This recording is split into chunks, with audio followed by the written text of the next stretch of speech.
basketball fans, welcome back. So the South Sudanese national team are just making headlines every single day based on how they've been performing on the court. They did their work when they matched up against Puerto Rico in the first game, and in the second game against Team USA. The result wasn't the way we wanted and the South Sudanese team wanted, but they were able to challenge Team USA for the second time, and the game was not boring at all. It was a very interesting game, very close game. But in this video, I'll just talk about the fan interest and engagement between the South Sudanese fans, the people who are just following the game and the way the team is, with reference to what is going on in my home country, Kenya. So I've made a couple of videos and I've released a couple of videos talking about the performance of both the South Sudanese team and Nigerian team. And for the longest time, I have made videos talking about the NBA, talked about the BAL, talked about FIBA competitions. I've talked about Kenyan basketball, especially KBF. I know KBF are a very poorly run organization, and I'll also just reference them in this video just to give insights to the reason as to why I'm making this video. So the South Sudanese fan base are very much invested in this team. Look at what MTN South Sudan is doing. They have set up multiple viewing places for all these games. We saw what happened with the Puerto Rico game, where a lot of people congregated to watch those games. There were about 10 to 11 venues which had like screens and people were just watching it. And you could also see there were restaurants that also had the games, and they're watching the games through Super Sport. So it was awesome. And in the videos that I've been making, you'll see that I've been using some photographs to show the way the fan interest, especially people of South Sudan, especially Juba, they're just following their national team miles away. The team is playing in France, and also within the stadium, in the PMRA stadium, you can also see South Sudanese fans there. So there's a lot of interest, and you can see how the nation and the whole country is invested in their national team. But if you take a step back and look at what goes on in Kenya, you will see athletes, they leave like thieves. They just walk. They go to the airport. We don't even know when they've left. We don't even know if they landed. People don't even take time to watch their games.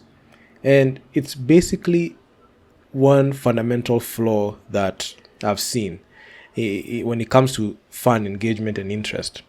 So when it comes to Kenyan basketball, and given the fact that I've also been making it public that rogue TMs and the corrupt KBF officials are the reason as to why the fan engagement and fan interest in Kenyan basketball is dwindling down. If you take a closer look at the award ceremony that happened about 6 days ago in the weekend, when South Sudan are matching up with Puerto Rico, you'll only see that there are only a handful of officials, the corrupt officials, and you also see the players there. So the players are acting as the actual spectators. So they did it outside. So they did it in the handball pitch. They didn't even do it in the Nyayo gym. So nobody cares. In short, nobody even will bat an eyelash, will even lift a finger to talk about or even like look at Kenyan basketball. Even if you look at my channel in per se, you will see a lot of people engage with content when I talk about the BAL and talk about FIBA, especially when I talk about South Sudan. A lot of people like those videos.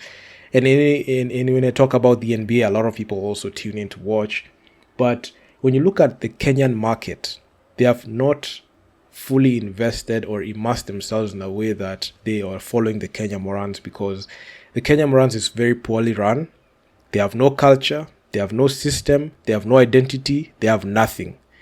The only thing that we see when it comes to those teams is, last minute preparations, going in there, get beat up by 40 to 50 points and, have a bad game. So it's very hard to forge a culture when the team is poorly run. And if you look at what South Sudan has done, especially looking at what Luol Deng has done for that team, created a culture, convinced the government that basketball, making a good national team, good basketball team, and just have it, constructed and have the people who play from overseas come back to play for the country. it can draw interest, it can draw people, it can draw attention, and change the narrative of what has been going on. I know the South Sudanese people have had civil wars, especially after their independence, especially when they happen with politics. But if you look at the game changer in terms of basketball, the sport, it has changed the way people perceive South Sudan. People are looking at them as a nation, a country that has a lot of future, and it has a lot of potential, and this is an outlet where a lot of people can be invested in, even coming in and creating foundations to support them. So it's something that has come at the right time. And it's been a 4-5 year process for South Sudan. But if you look at the culture that they have created, a lot of people are just invested in basketball. A lot of people are just following what's going on. A lot of people just care about South Sudanese basketball, and they're just always invested in the team. But if you on the flip side, if you look at Kenyan basketball, they are not. They don't even attract any new audience. It's very small, very corrupt bunch. You could even see there's a video that I made. One of your top content creators, yours truly, got blocked from watching a game just because they didn't like my opinion. And it's not like I couldn't prove anything. Everything is true, but the fact of the matter is they don't want to accept accountability and being told this is what you're doing and it's wrong. So he covered it extensively in that video. I'm not going to talk about them because at some point it's a very tired conversation and argument. He just tried to tell them to do the right thing. They can't do it. So with that reception to people who are trying to bring change to basketball, a lot of investors and a lot of corporations are just steering away from even looking at Kenyan basketball. Look at what happened to KCB and Corp. All pulled out. If you look at even the sham and pathetic award ceremony that happened this past weekend, you could see Betika was not even anywhere to be seen. They just came in and just said, you know what, there's this prize money, there's this 1 million you want to give to teams. But you will never see the league change, even its infrastructure. The Nyayo gym has been like that for years. The South Sudanese team came and started the rebuilding process here in Kenya. There's a post that I saw, Lowell Deng post, and you could just see the whole process just started in Kenyan soil. Then it went to them just retooling and just making the right steps in the right strides in the different directions, and they are just able to forge a culture in a basketball team that will be dominant. Not only for this for right now, but for the coming future. So you could see there was a clear vision, there was clear investment put there, something that Kenya already has. Kenya had a head start. We have indoor gyms. We have Nyayo gyms and indoor gym. There's the Kasarani Stadium. I mean, there are multiple. There's so many infrastructural developments that South Sudanese don't have that we have. But because of the limited-minded and corruption, it has driven away any investor. It has driven away all the fans, because even if you go out, the Nairobi City Thunder won the championship. But if you go out and just ask anyone randomly, do you know the Nairobi City Thunder? They don't even know what that is, because there's no much marketing done there. And even with the slight social media marketing that is done there, it's not as eye-popping, and they're not even mainstream like that. So even with the mentions here at Citizen and TV, nobody it doesn't resonate with people like that, and that's the culture that's not there. But if you go to South Sudan, and if you just talk and you just ask, the South Sudanese Basketball Federation, yeah, they know it, and it's not something that I'm calling calling a bluff. If you look at how many people just come in and tune into the watch parties, you're seeing people in the thousands watching those games.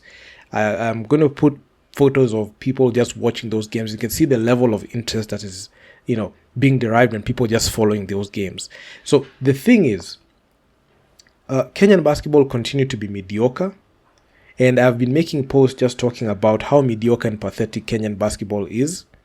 And it's a very hard video for me to make, because it just exposes how incompetent the Kenya Basketball Federation officials are.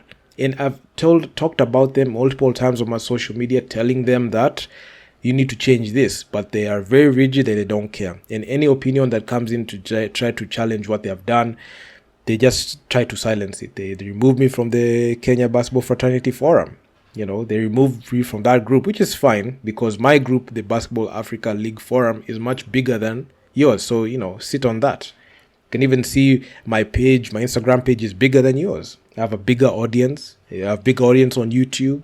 I have a big audience on Facebook, a big audience on X. So the thing is, the narrative will never stop.